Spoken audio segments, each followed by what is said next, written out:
এজন্য এই সূরাটা যেন তেন সূরা নয়, এটা তো কোরআনের কলিজা, হার্ট, হৃদয়। এজন্য সূরাটা সূরাতুল আযীমা। সুবহানাল্লাহ পড়েন। তার মানে 1 নম্বরে পেলাম সূরাতুল কাদিয়াহ, 2 নম্বরে পেলাম সূরাতুল আযীমা, 3 নম্বরে সূরার আরেক নাম হলো সূরাতুল মুইম্মা। সূরাতুল মুইম্মা। মুইম্মার 2 অর্থ। এক অর্থ হচ্ছে এটার বরকতটা আম, সবার জন্য, যেই পড়ে সেই বরকত পায়, এজন্য মুইম্মা। আবার মুইম্মার আরেক অর্থ হচ্ছে যেই সূরা শত্রুকে অন্ধ করে দেয়। কি করে দেয়? এই সূরার প্রথম 9টা আয়াত যদি বিপদে পড়ে, শত্রুর কবলে পড়ে আপনি তেলাওয়াত করেন, শত্রুর চোখটারে অন্ধ করে দিবে কে? আল্লাহ। বিশ্বনবী মক্কা থেকে যখন মদিনায় যায়, হিজরতের সময় বিশ্বনবী সূরাতুল ইয়াসিনের প্রথম 9টা আয়াত তেলাওয়াত করলেন।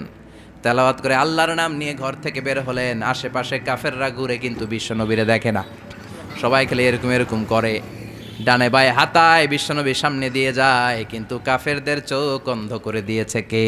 আল্লাহ। এজন্য কোরআন তেলাওয়াত করলে কাফেরদের চোখকে অন্ধ বানায় দেয় কে? আল্লাহ। এজন্য সূরার একটা নাম হচ্ছে সূরাতুল মুইম্মা। কি নাম? অন্ধ করে দেয়। তাফসিরে কুরতুবির মুসান্নিফ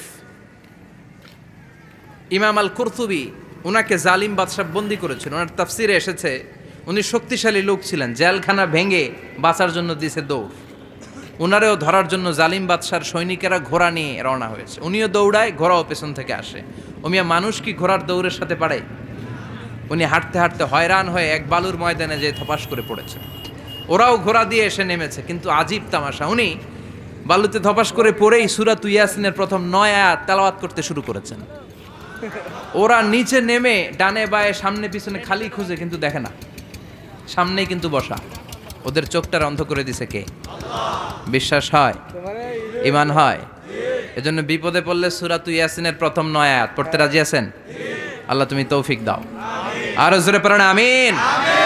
এজন্য আল্লাহ চমৎকার ভাবে এই সূরাটা শুরু করে দিলেন। 2টা কাটা অক্ষর দিয়ে আল্লাহ বললেন ইয়াসিন ওয়াল কুরআনিল হাকীম ইন্নাকা লামিনাল মুরসালিন আলা সিরাতিম মুস্তাকিম। পড়েন সুবহানাল্লাহ।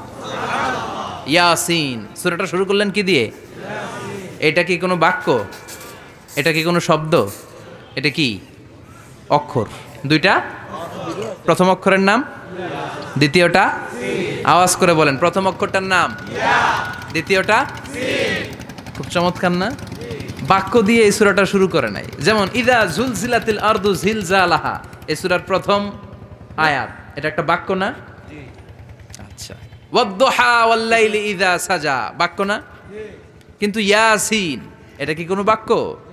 এটা কি কোনো শব্দ?